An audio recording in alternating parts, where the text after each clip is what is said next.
We know that for almost everybody watching this, your risk of death or hospitalization is a fraction of 1%. Okay, you're not gonna, for most of you, there's no way you're gonna die from this. What you will do is develop natural immunity.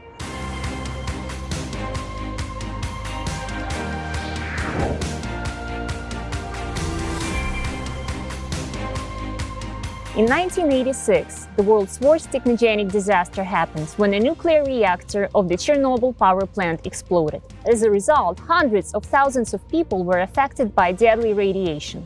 Some of them died quickly. The others suffered from various cancers, neurological and reproductive damage, and so much more. Much like in the Soviet Union, people's health is being savagely damaged here in America, right now. And much like the Communist Party, our political establishment says there is nothing to worry about. The mass vaccination against COVID, the disease that has a negligible death rate for most healthy individuals, has become nearly universal and oftentimes mandatory. But it's already caused people severe health implications and even deaths. Yet the government seems disturbingly uninterested in analyzing its own data on vaccines' side effects. Instead of honest analysis of the data, it tries to employ the worst authoritarian tactics against those brave people who speak the truth and try to warn their fellow citizens of the risks associated with the vaccines. Today, we have a privilege to speak with one of such outstanding people, Dr. Robert Malone, an inventor of mRNA technology, one of the world's most qualified and also the most despised professionals, who shares scientific information about COVID, vaccines risks, early treatments, and people who shape the pandemic response. Dr. Malone, thank you very much for hosting us today. It's a pleasure. Thank you for coming and sharing the day with us. Doctor, if you don't mind, I would like to start with some basics. So the mass vaccination campaign against COVID started in March of this year. And of course, most people had no idea what are these vaccines are and what is the mRNA technology. So naturally, they turn to official sources to find some information. So the CDC website describes the technology like that. So it says that mRNA goes to your shoulder muscle. It stays there. It teaches our cells how to produce a part of the virus. They call it a harmless particle, namely a spike protein of the virus that triggers the immune response. And then our cells break down mRNA and get rid of mRNA within a few days after the vaccination. And since we know that you did not participate in the development of the COVID vaccines, is it a correct description of the technology that you pioneered? In general, that's a pretty accurate assessment in a very simplified way.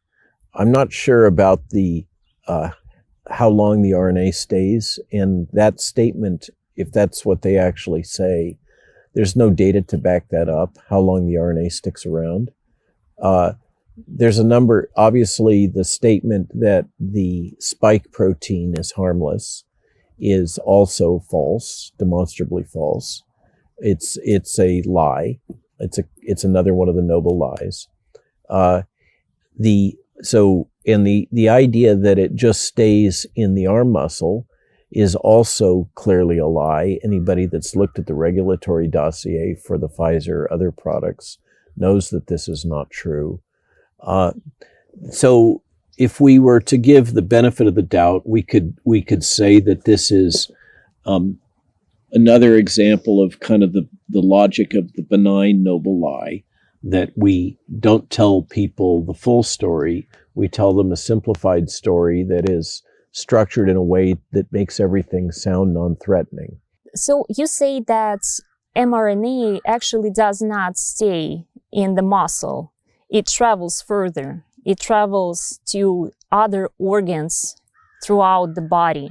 And it has been known, and we know that a 2017 study published by the Modern Publication showed that liquid nanoparticle influenza vaccine that used mRNA technology actually traveled through the body.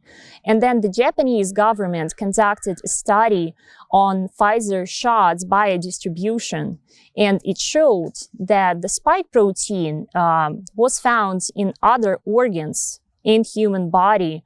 It said that included ovaries, spleen, liver. Was it not a signal for the vaccination campaign just to stop right away?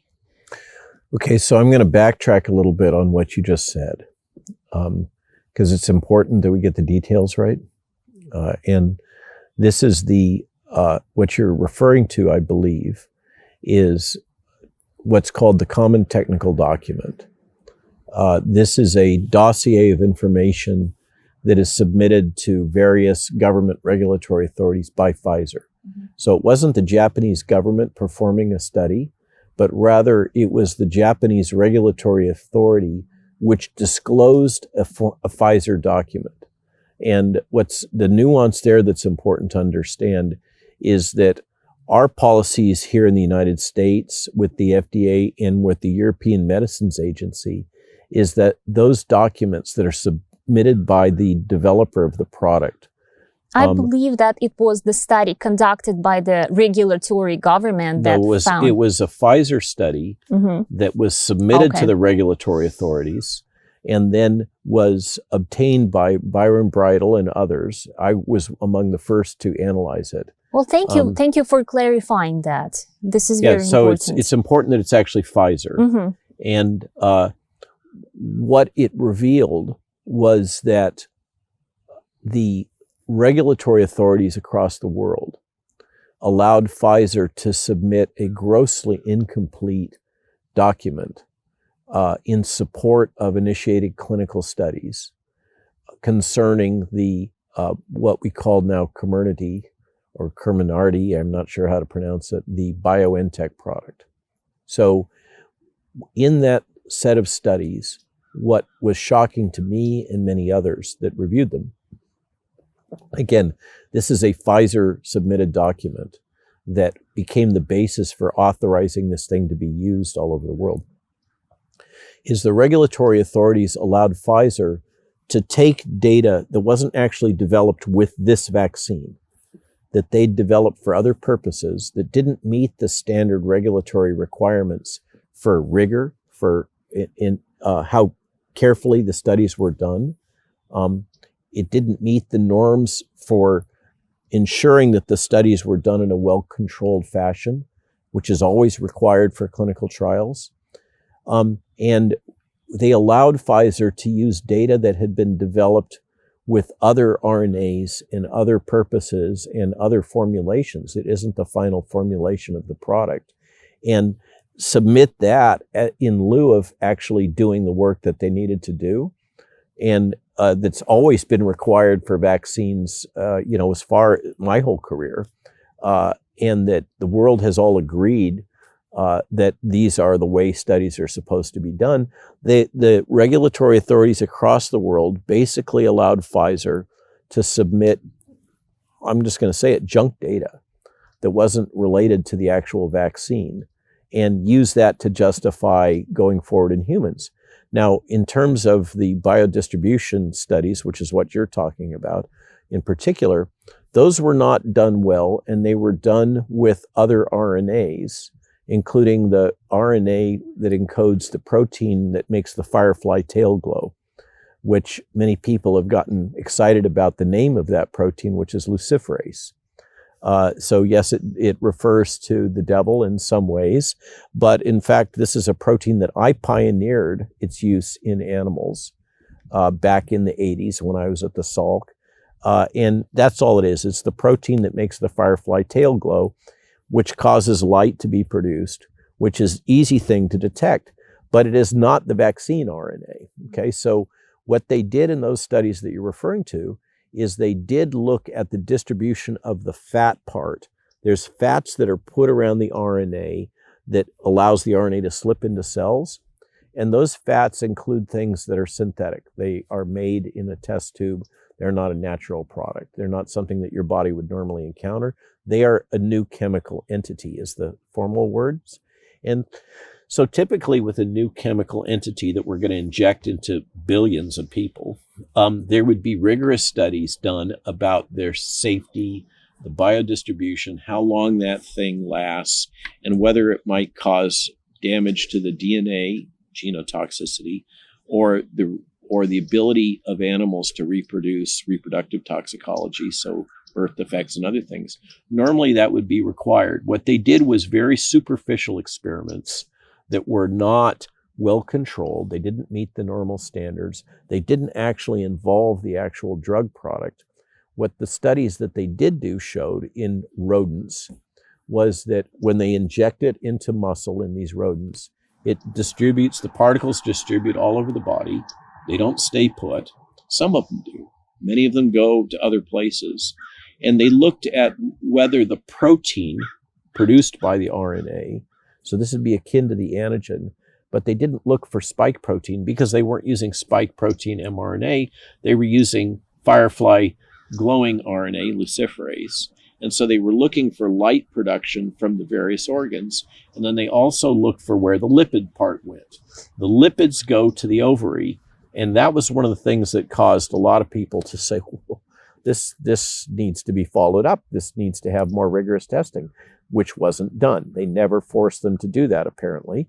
And oddly, for using the luciferase protein, there's a lot of different ways you can detect that protein. And to detect it very sensitively, if you really want to ask the question, where is the protein expressed? What you do is when you sacrifice the animal, you dissect all the different tissues and you do a test tube assay that's super sensitive. And you can detect exactly how much protein is made in all the different tissues of the body, the brain, gonads, whatever. They didn't do that. They used the assay that is least sensitive, which is they take the whole animal and they inject the substrate into the animal, and then they look at how much light comes through the tissue of the animal by putting a camera above the animal. And you can appreciate that these are photons. These are little, you have some scientific background. You were talking about radiation. So the photons get diffracted, and basically the light that's detected by the camera above the animal is only from the areas that have the strong levels of luciferase expression. Mm-hmm. So they bias the results by using the least sensitive assay. It's basically a parlor trick to get your publications, your picture on the front of Science magazine, but it's not a quantitative way. And I find the whole thing amazing and shocking about what was allowed to get through, and perplexing, that regulators the world over allowed themselves to be fooled by Pfizer with this data package is profoundly discouraging, because it means that the gatekeepers that are supposed to ensure that you and I are protected, that your reproductive health is protected, that our children's health is protected, they didn't do their job. There's no other way to put it.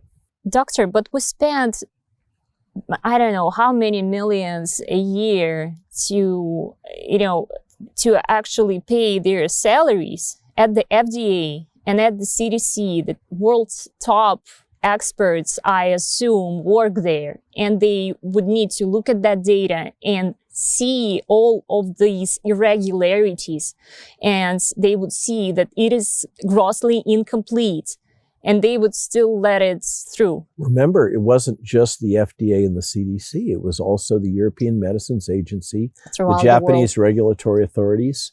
Okay. But there's, again, forgive me for correcting you, but there's some assumptions in what you said. You said the world's top experts. And that's not what we have anymore in these regulatory agencies. We would expect that. We would hope that, right? That we would hope that would need to be protected.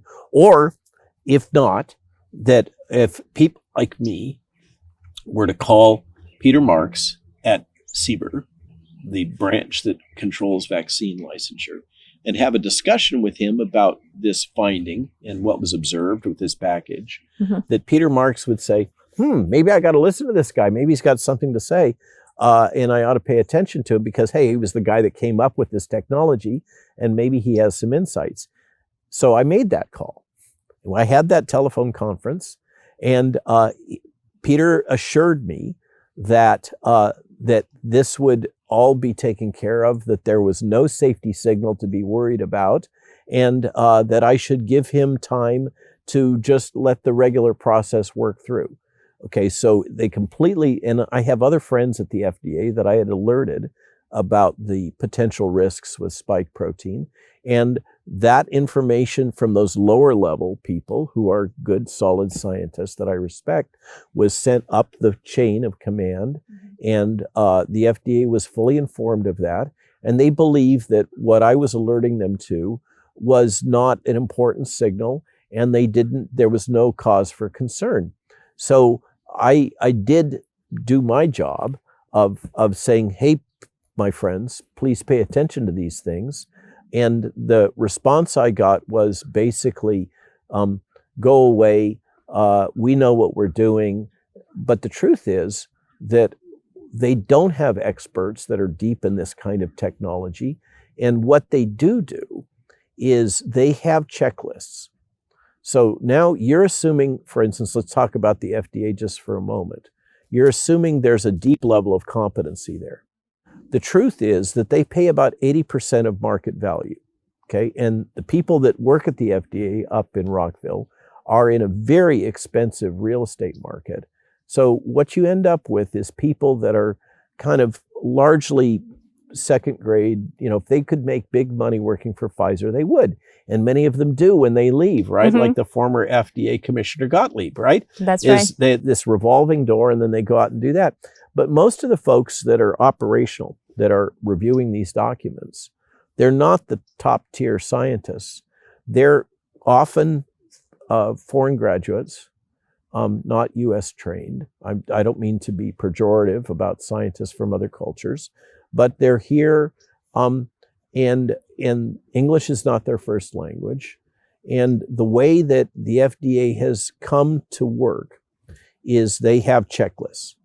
And they applied the vaccines checklist, which assumes that it is a more traditional product, a purified protein that's injected with an adjuvant. And they didn't apply the gene therapy checklist, but in fact, this is gene therapy technology applied to the indication of vaccines. And so the things that they would normally do for any gene therapy technology, they didn't do because they said, oh, this is a vaccine. And so we assume that there is deep knowledge, and we imagine that there's scientists pondering these difficult questions. In truth, they're kind of operational. And you spoke about Russia, and you understand bureaucracies. And that's what we're dealing with, is a bureaucratic environment driven by checklists and an administration pushing those people. I mean, one of the breakdowns that's happened is the independence of the FDA no longer exists. Another one of your core assumptions is that we are paying for these people that are doing this review. That's no longer true. They work for the pharmaceutical industry. They are paid by the pharmaceutical industry. That's who they work for. That's where their money comes from. How did that happen? Pharmaceutical industry lobbyists convinced Congress that they should stop having to have the American taxpayers pay for FDA review. They should put all those charges onto the industry. The industry was very glad to do that because now the FDA works for the industry. So I thank you for your comments. Your comments kind of reveal some common assumptions that most people have about the way things are, but they aren't that way. What we have allowed to happen in the United States, and the world, as you said, has believed up till now, that the FDA and the CDC represent the pinnacle of integrity in regulatory affairs and research oversight for clinical products. Let me tell you a story. I was in a group of scientists and physicians and politicians and thought leaders in Portugal a few weeks ago when I was in Portugal. We did a round table, and then we took Q&A from the audience, about 50 people, selected people. And one of the women in the front row said to me, we have always believed, we Portuguese, that the FDA and the CDC were the gold standard for research, for integrity and science. And what we have now come to realize is that they're corrupt. And when she said that to me, it hit me like that. I hadn't ever thought about it that way. And sometimes, from average people comes true wisdom. And she said this, and I realized what has happened. That in fact she is absolutely right. And what we've allowed to happen here in the United States is a process. We use this word regulatory capture, but it trivializes what's happened. We've allowed industry across multiple regulatory bodies to control the whole decision-making process. And examples that everybody will understand include the U.S. Department of Agriculture. Okay, the U.S. Department of Agriculture has been headed up by former Monsanto leadership now for well over a decade across multiple administrations, okay? Because the U.S. Department of Agriculture has two jobs. It's to regulate agriculture and it's to promote agriculture. And the promotion of agriculture has become the more important job. The promotion of big ag, okay? Another example that we'll all understand. You remember 737 MAX? What a fiasco. People died. It was clearly a broken system. The Federal Aviation Administration that we have believed in was protecting us and our safety has undergone regulatory capture by Boeing, okay? Because it has the responsibility to both regulate aviation and to promote aviation and travel. Now we go to the CDC. The CDC has two core missions that relates to vaccines: promotion of vaccine uptake and oversight of vaccine safety. And most of the money that they're getting in this outbreak is to promote vaccines. And so the people that are supposed to be monitoring safety are underfunded. No surprise then, they don't have the personnel and the time and the staffing and the capabilities to analyze the safety signals. But the promotion people are all over the media talking to CNN and everything else, okay? So, and then we come to the FDA. As I just said, the industry has convinced the US legislature to shift the costs of regulating drugs to the pharmaceutical industry. This reminds me, I don't know if you know the story of Brer Rabbit and the Briar Patch. This is a common American Southern story. Brer Rabbit is a character, and he gets caught and he's going to get eaten by the wolf. And he tells the wolf, "Oh, don't throw me in that briar patch over Right. there. That would be horrible." Right. And in fact, that's where This Brer is what Rabbit they lives. wanted. It's in the Yes. briar patch, okay? It's like the pharmaceutical industry saying, oh, don't make us pay. And then they own the FDA. So that's kind of the situation we're in. And frankly, we let it happen. The question is, what can we do about it now? And I'm not sure. That was actually my next question. When and how do we step in? Because clearly you say the governments and the CDC and FDA are so profoundly corrupt that they have this willingness to engage in what is actually human experimentation with these vaccines. It is you're dead on. This is the largest experiment performed on human beings in the history of the world.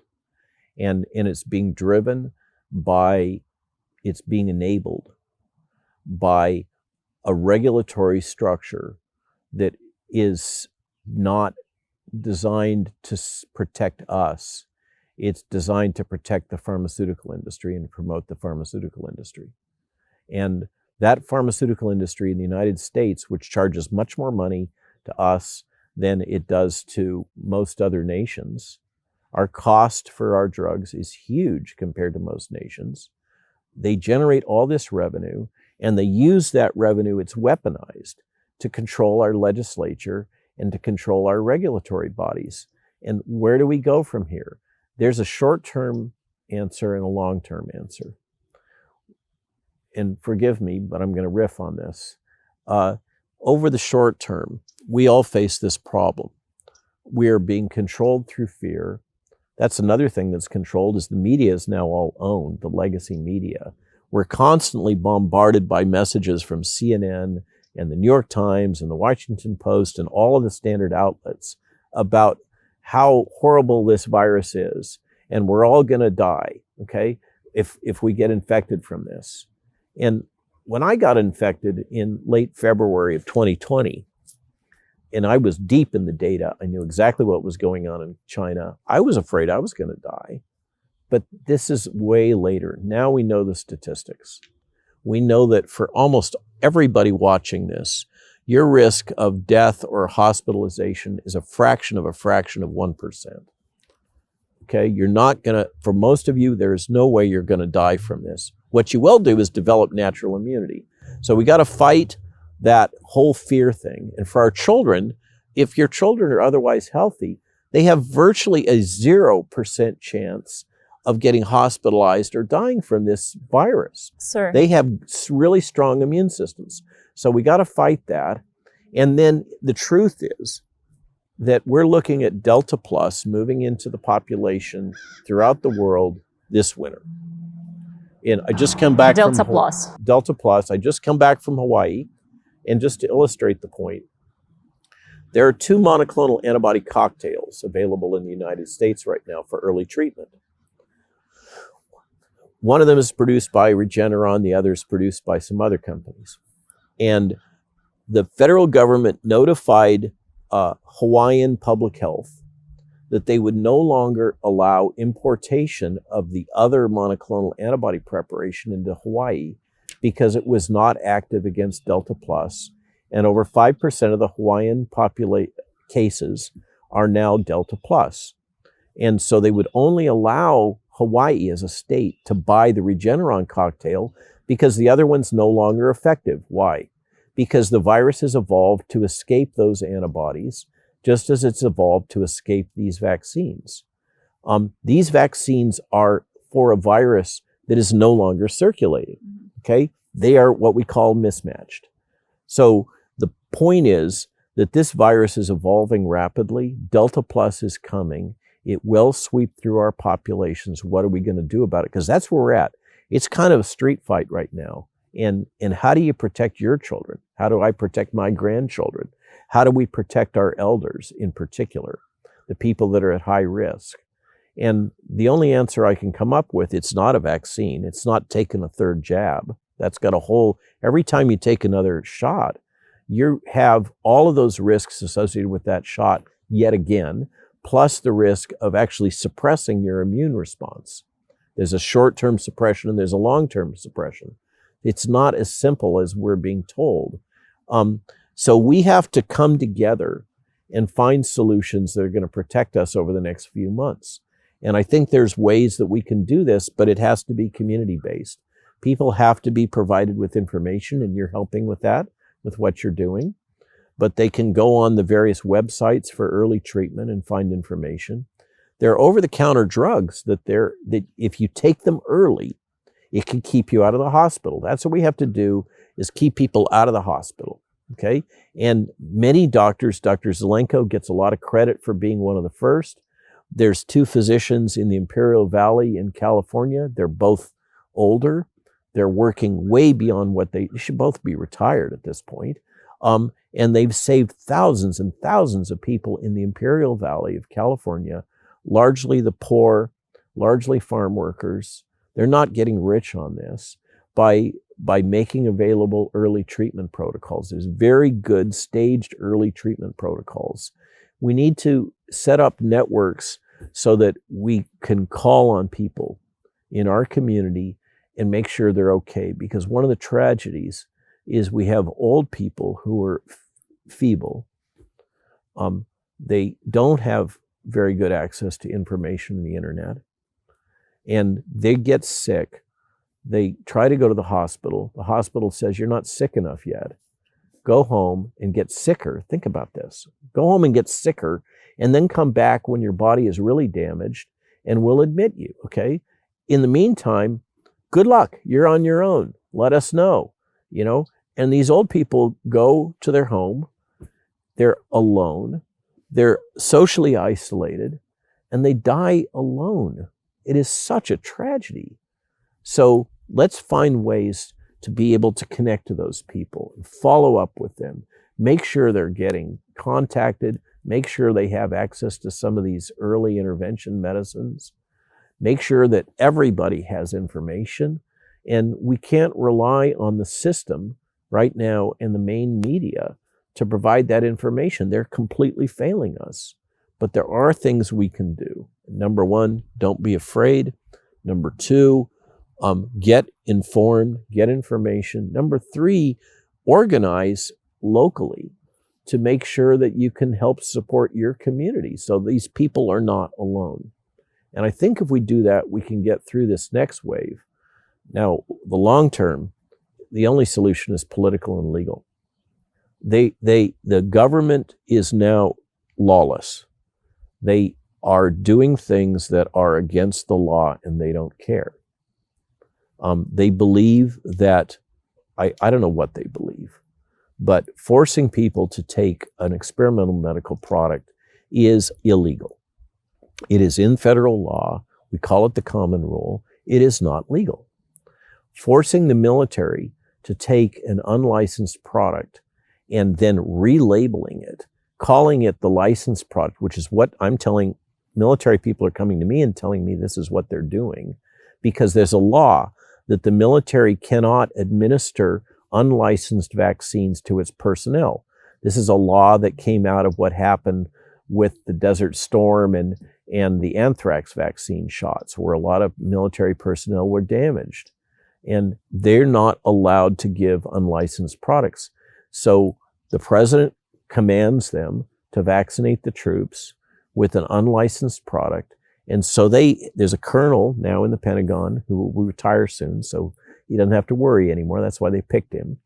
They got a colonel to write a set of orders that are clearly illegal, that all military personnel have to be vaccinated with a vaccine that's not licensed, which is illegal.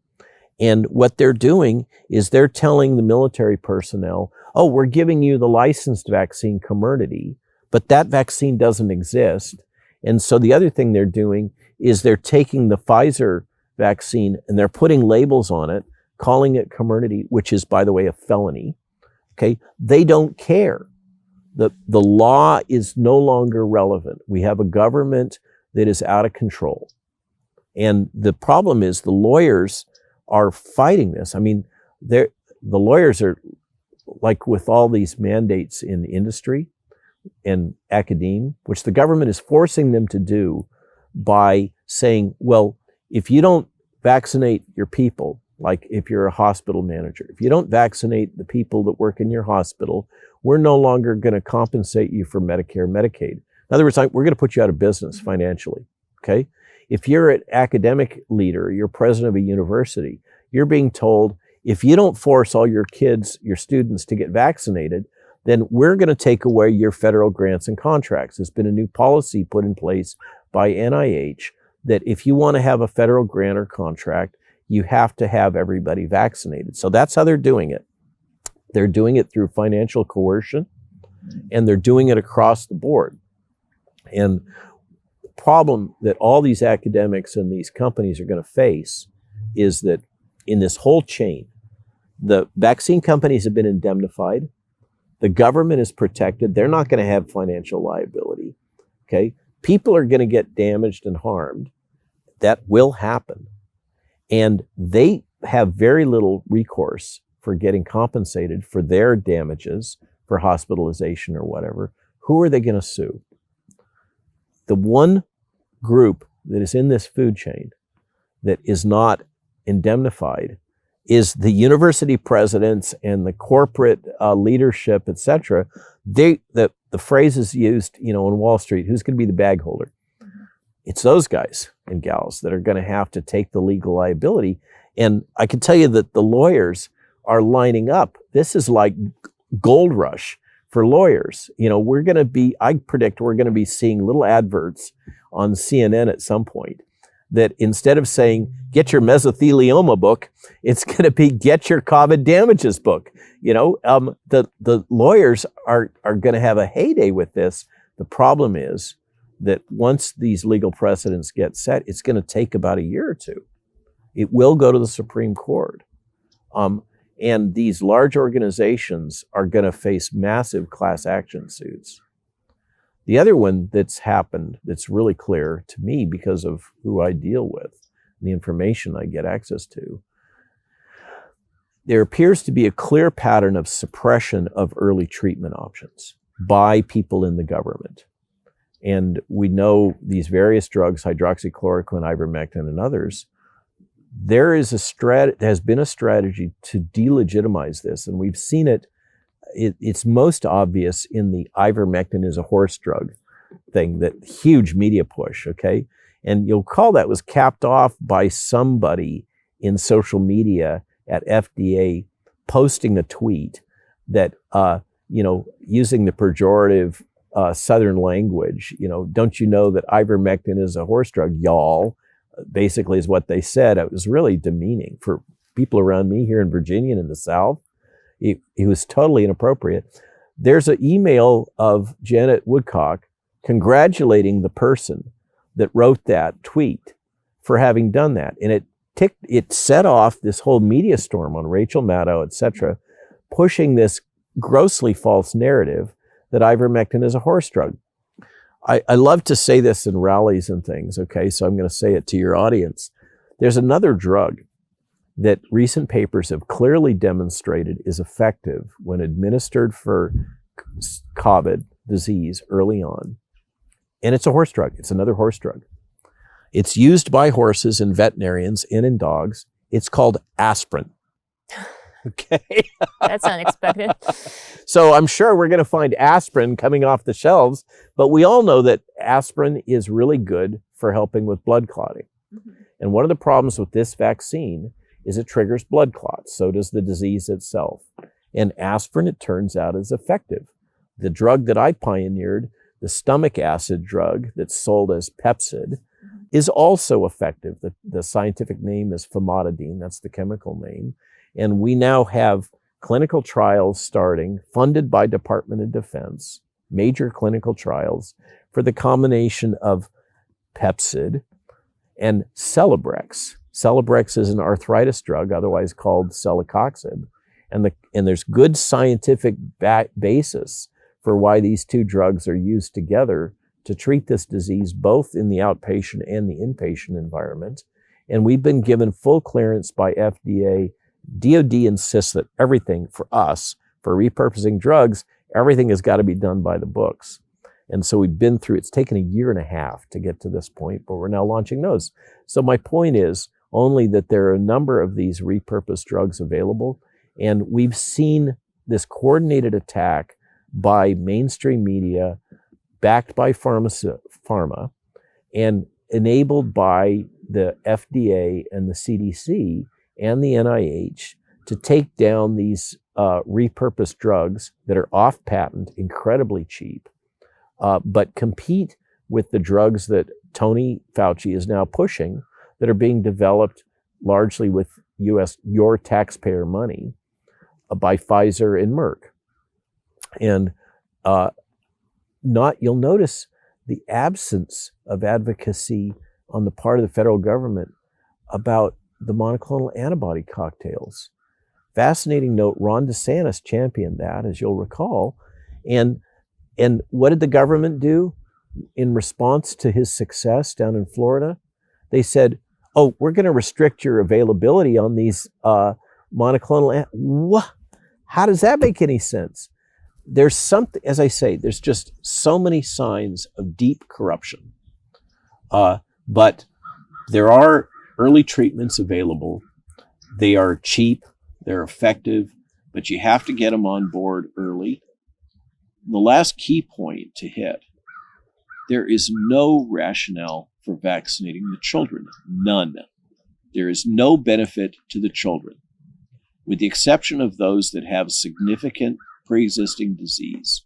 There's about 400 children that have died with COVID. That doesn't mean they died of COVID. Since the beginning of the outbreak, every single one of those had major pre-existing medical conditions. For healthy, normal children that aren't morbidly obese and don't have cystic fibrosis or some other major pre-existing condition, their chance of getting hospitalized or dying from this is, like I said, 0. But their chance of having damage to their heart is about 6 times their risk from the virus itself. It's still small. Don't get alarmed, but it happens. And the damage that's caused to the heart doesn't go away. It doesn't heal. It scars. Okay? So who cares? So the heart scars. Those scars create little areas in your heart that conduct electricity differently. What that translates to in common language is an increased risk of cardiac arrhythmias. What are cardiac arrhythmias? We heard atrial fibrillation, ventricular fibrillation. These are things that cause you to die suddenly because your heart stops working because it doesn't beat in a uniform way. And we know that's a risk of scarring in the heart. So when you hear these stories from the CDC, oh, it's mild myocarditis that's going to the hospital. There's no such thing as mild myocarditis in a child.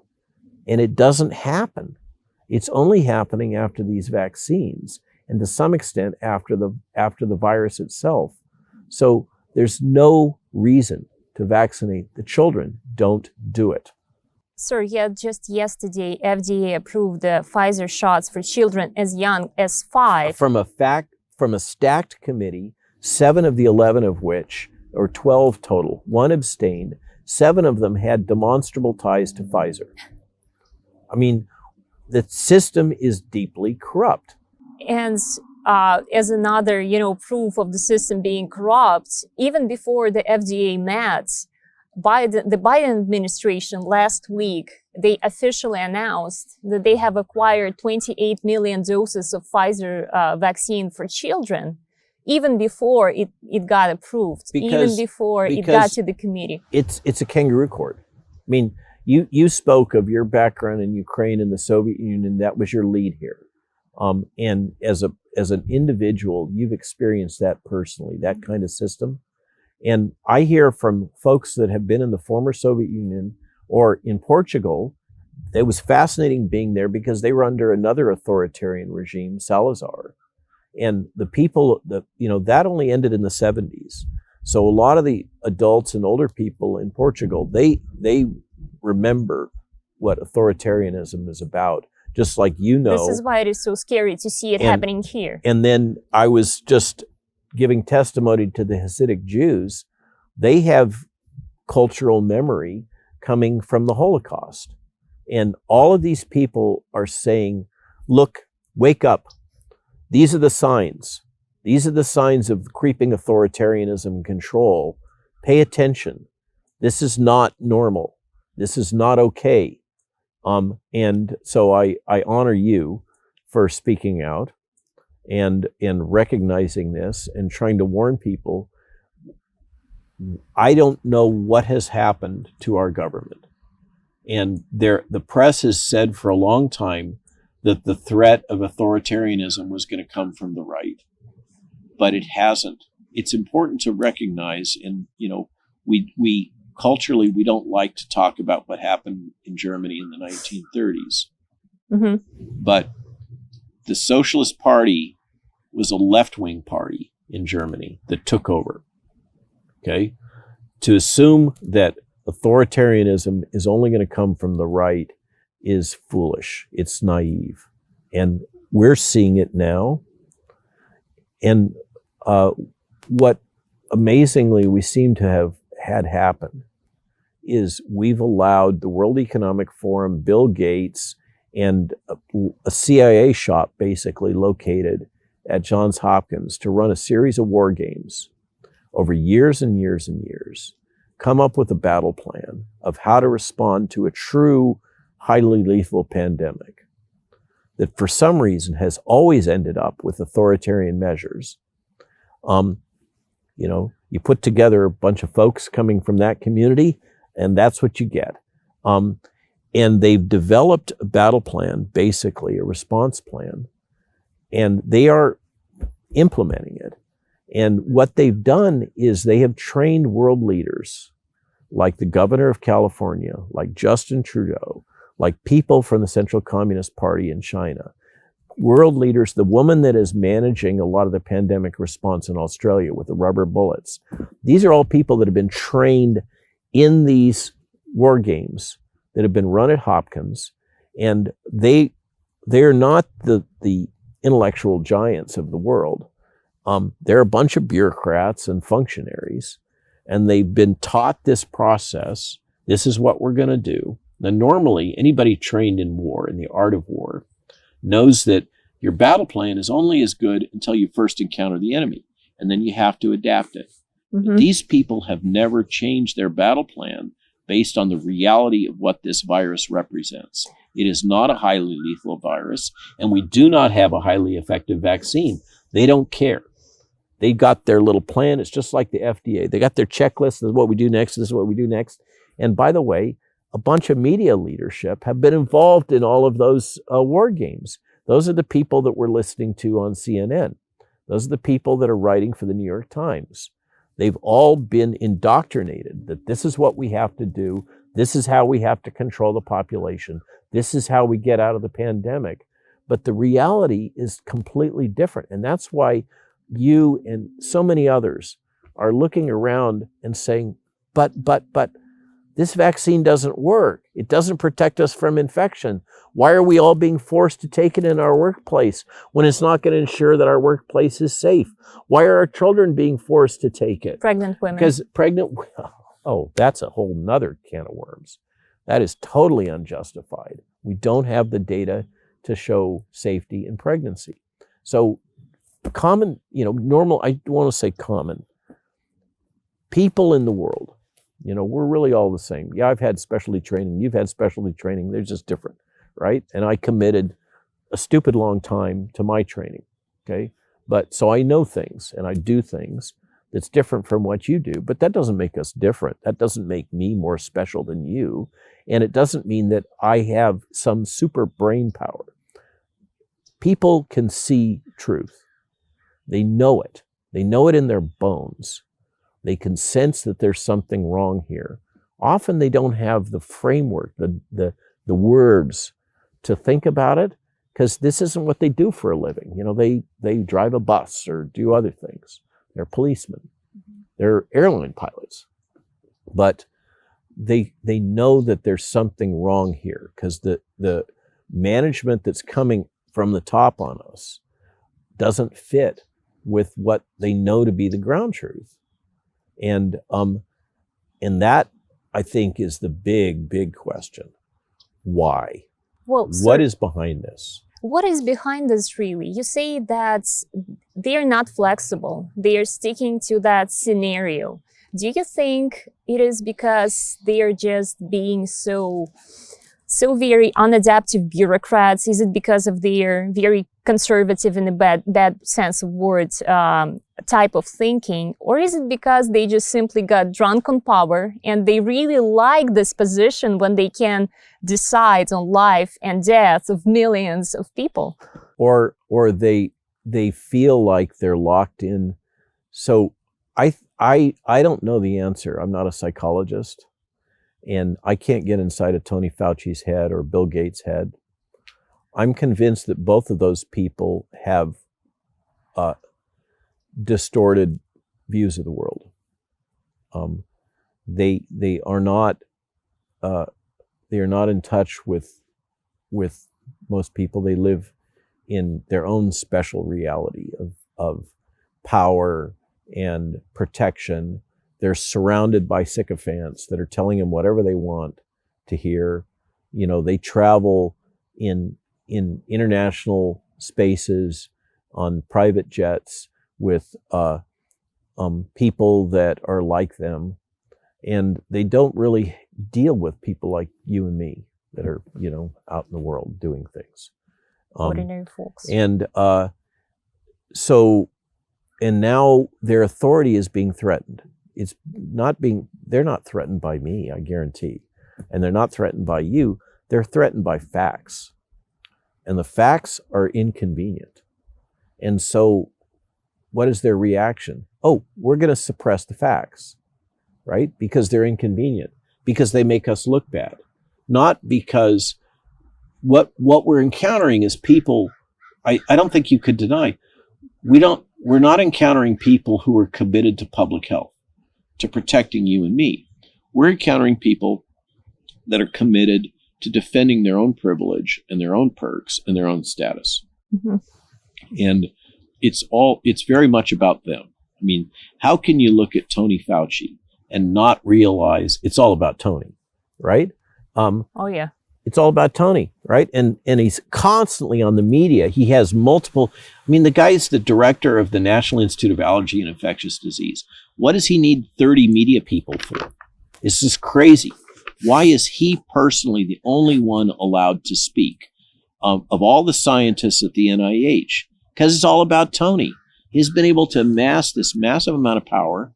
And then you've got Bill Gates, who has virtually bought the World Health Organization because of a series of circumstances.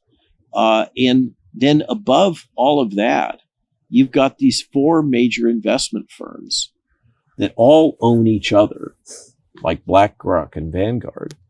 And all of these companies that are giving this messaging all over the world, the media companies, the IT companies, the pharmaceutical companies, all of this matrix that's now horizontally integrated is really all divisions of one company.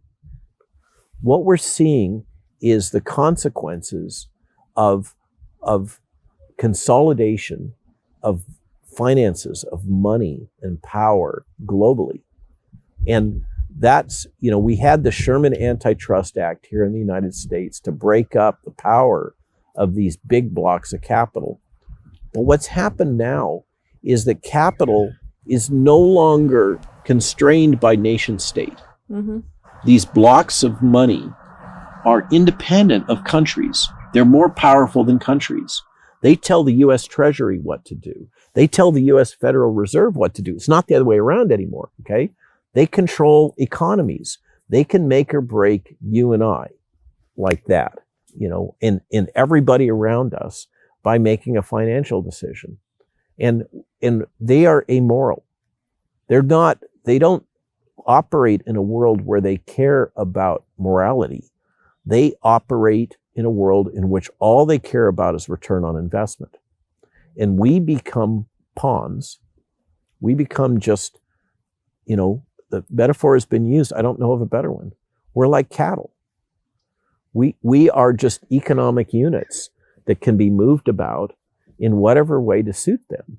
And they're constantly looking for best return on investment. If they can get a better return on investment by doing something, manufacturing sugar or shoes or whatever, by going to Eastern Europe or to Vietnam or to China or wherever, that's where the money will go. And the money is coming from what you do and I do. This sounds kind of Marxist, but it's fundamental. We're the ones that are creating value, and they're the ones that are drawing that value off and building their own huge economic portfolios. And that's what's, in my mind, what's really behind it. And their tool that they've used has been this series of war games that they've funded and trained politicians on how to implement. And I gotta say, my thinking on all this was really, I resisted so strongly thinking about things in this way. And I had many people coming to me and pointing out information about Klaus Schwab and the Great Reset and all this, and I resisted that. I just didn't want to think about that. It wasn't possible. Then I read Bobby Kennedy's book, and I edited it twice. He asked me to help him with that. And when I finished that book, I thought I understood what was going on in our government. I thought I understood what was going on at NIH with Tony Fauci. And first time I read that book, I was depressed for 2 weeks. Just realized how profoundly distorted everything has become. And that, together with this comment from this Portuguese woman, rocked my world. I was left aware that everything that I had assumed about the way things were, and all the training I'd received, and the world, the way that I believed things worked, that there were rules, that we all obey these rules, that these rules were designed to keep us safe and protect us, and to ensure that there was equity and proper way of doing things. I realized that was just grossly naive. And now, intellectually, I'm in a position where I don't know what things look like on the other side. I don't know what the rules are anymore. There don't seem to be any rules. It's whatever those in power say is what goes. And you've lived under this system. You know what we're talking about, and you know where this goes. Problem is, this would be great in Plato's Republic, where we have a benign, benevolent dictator that is infinitely aware of everything and wise and profound. Unfortunately, we've yet to see that person, right? What we find is that people at the top of these authoritarian structures become corrupted. They're not wise.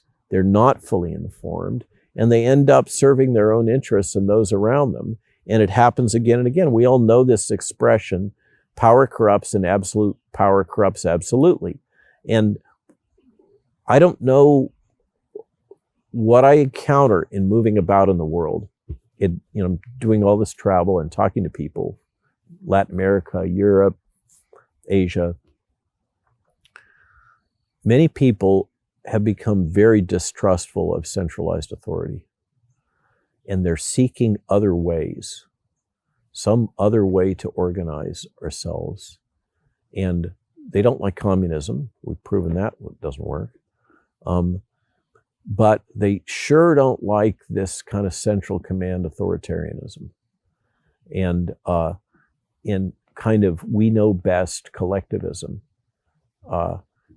that we're now seeing play out. It's coming.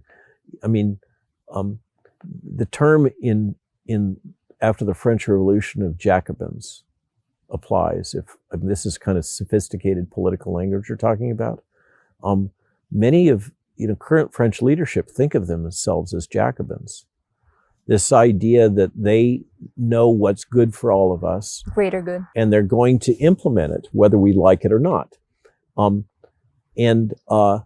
We're seeing, in my opinion, the consequence of that kind of Jacobin thinking, that there's an elite and they know what's best for us, and they're going to give it to us good and hard. I don't want to live in that world, and I suspect you don't, or you wouldn't be here. Thank you. I think a lot of other people, but the problem is that these forces that are trying to implement this kind of strategy are highly coordinated. They've been planning this for decades. And the rest of us are kind of waking up slowly going, whoa, what happened? I don't get it. How did this all happen? How did we end up with a media that was so coordinated, censoring?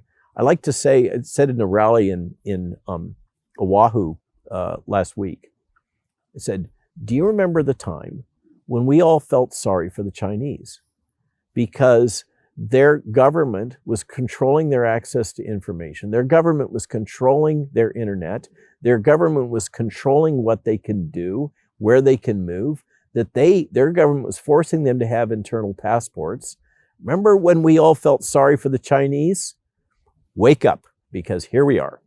Don't you think COVID-19 happened very conveniently? And what's your opinion on SARS-CoV-2 origin? I'm increasingly convinced that the data are showing, and the sequence data indicate, that this was an engineered virus. Was it engineered through natural selection? and passaging in animals and animal models that were engineered. Or was it was engineered through molecular mechanisms like the CRISPR-Cas9 system, but it was engineered. And that's the appearance. I have some unique insight into this, I think, a little bit unique. I've shared it before. Is it confidential?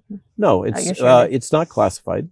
I first shared it with the Ryder Fulmark group when they were asking me to testify in Germany. I was called by a CIA officer on January 4th, who was in Wuhan, telling me I needed to get my group spun up because this virus was a major threat. Okay? He was there under cover of his Harvard Medical School appointment. He was in Wuhan in the fourth quarter of 2019. His name is Michael Callahan. He is a CIA officer. He is one of our top experts in biowarfare. He has directed programs on gain-of-function research. Okay? He has held a senior position at DARPA. He was in Wuhan at the time, and he was very familiar with what was happening with this virus. Later, a month later, he told me, we have looked at this virus and it has no genetic hallmarks of any kind of laboratory manipulation. Okay. Then about a month and a half ago, a very senior colleague of mine who's a GS-15, that's the civilian equivalent of a brigadier general, who works for DOD, called me, and I've known this guy since he was a postdoc. He called me and he said, Robert, I want you to start talking about Michael Callahan. He was not in China. He lied. We had no personnel there at that time. Okay. Now, for me, that's a red flag. That's basically saying this is a high-level government official in Defense Threat Reduction Agency that I've worked with for decades, telling me straight out to shut up, and what I know from my own ears and eyes isn't true. Now, the problem with that is that Michael went on the record with Science Magazine, and there's a whole article about famotidine in which Michael talks about having been in Wuhan at that time. I know Michael escaped Wuhan as the quarantine was dropping by boat because he wasn't authorized to be there by the Communist Party. Okay? And what did they do with him after they picked him up off the boat? He then managed the Diamond Princess outbreak. And then he came back and worked for Bob Kadlec at ASPR in HHS, overseeing BARDA. Okay? So, were we involved in that? The documents are pretty clearly showing that gain-of-function research in that Wuhan lab was funded by the NIH and was funded by DARPA. I'm sorry, DTRA, Defense Threat Reduction Agency, the people that I work closely with. Okay? And the thing about gain-of-function research is called dual-purpose research. Mm-hmm. Dual-purpose research is classified by its very nature. Okay? Because it can be used. Why is it called dual-purpose research? It can be used for biodefense and protection and knowledge. It can also be used for biowarfare. There's another aspect to this that I mentioned to the Germans and people haven't really recognized. There's a hole in the biowarfare treaty. Everybody needs to know this globally. The biowarfare treaty that was signed with the Soviet Union by the United States government, as a consequence of us developing highly lethal biowarfare agents that would stop tank commanders from the Soviet Union on a blitzkrieg before they got to the English Channel. That's why we developed it. Okay? That treaty prohibits lethal agents. It does not prohibit incapacitating agents. Okay? And incapacitating agents are not blocked. The people that I work with know that incapacitating agents represent a major threat. And the converse is also true. Would you explain that? What are those agents and how do they work? Classic examples are the equine encephalitis viruses. They are readily aerosolized. You can inhale them. We're developing vaccines and drugs against them, and they can be deployed into a local area. And if you inhale them and get infected, you get encephalitis, you get a brain infection. It typically doesn't kill you, but it makes you so sick that you're not going to fight. So the new warfare, the new world, is all about special ops. It's about small strike teams. We've seen that SEALs, and we hear these words. That's where modern warfare is. It's small strike teams backed by drones. This is the new warfare. It's not big tanks and armies and boom, boom. That's yesterday, okay? It's small, highly competent strike forces that are able to be inserted to take out a tactical target in a tactical region or do whatever the task is, and backed by drones of various types. There's a whole spectrum of drones. I mean, I was with a security expert that does security for very, very wealthy people, business leaders and stuff like that. The thing he's most worried about is consumer drones as assassination tools. Okay, that's the new world we're in. And these kinds of incapacitating agents can be deployed by drone strategically to knock out threats within a region, and then one can insert your strike forces to go do whatever it is they want to do. The other threat that our government is very aware of is that by understanding the genetics of different populations, ergo races, it's possible theoretically to engineer pathogens that will selectively target different ethnic groups. That's the new horizon. That's the new reality. And we kind of got to all get attuned to that's what we're dealing with, is a totally different world in which biologic agents, drones, and other things, and media manipulation, propaganda, control, censorship, is all integrated to enable global power. I mean, if you look at the Pfizer contracts that are leaked, okay, and I've had lawyer friends that looked at those that went, good heavens, I can't imagine that I would ever get terms like that.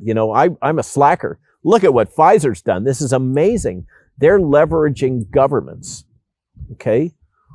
What if you step back from that and look at, from above, what's going on? It's a new OPEC. Access to these technologies of rapid response vaccine development is being leveraged for geopolitical benefit. Okay? It is a new vehicle for exerting global economic and political power. And the developing countries and the Middle East know it. Okay? They know they're being had by the Western nations. China knows it. China is busy trying to do a deal with Pfizer right now, by the way. Okay?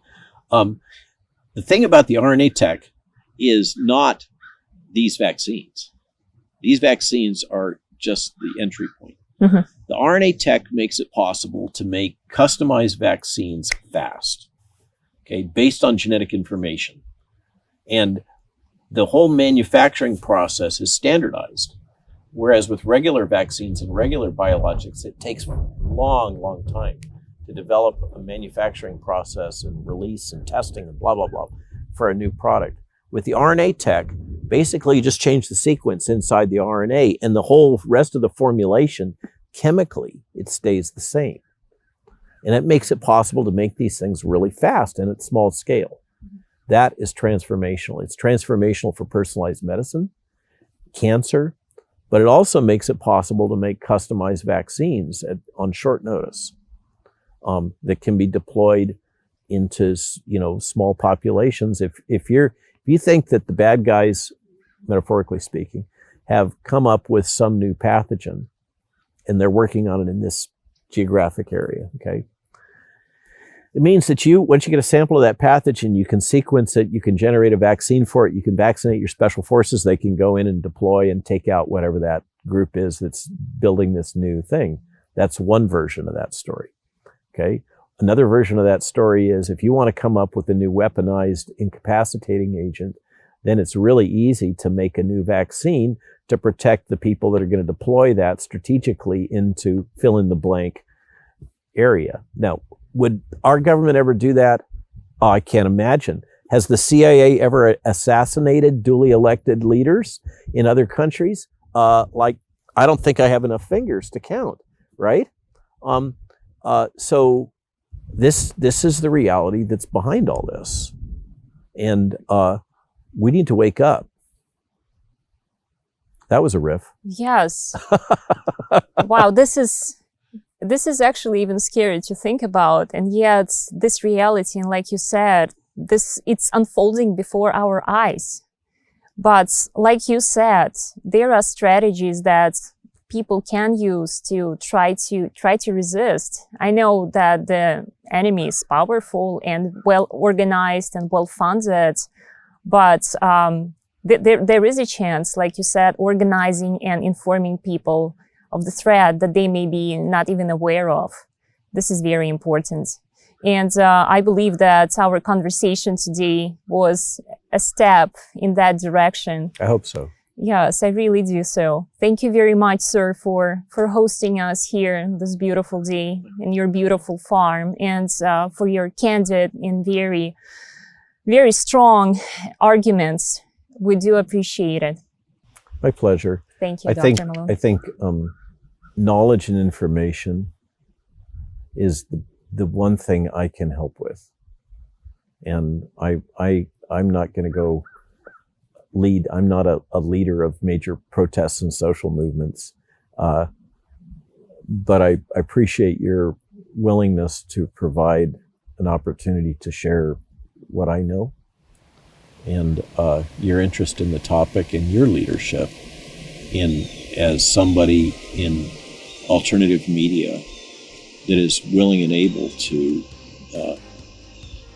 provide information to people and let them make their own decisions. Thank you very much, Dr. Malone, for this amazing conversation. This is Veronica Kirilenko for The New American.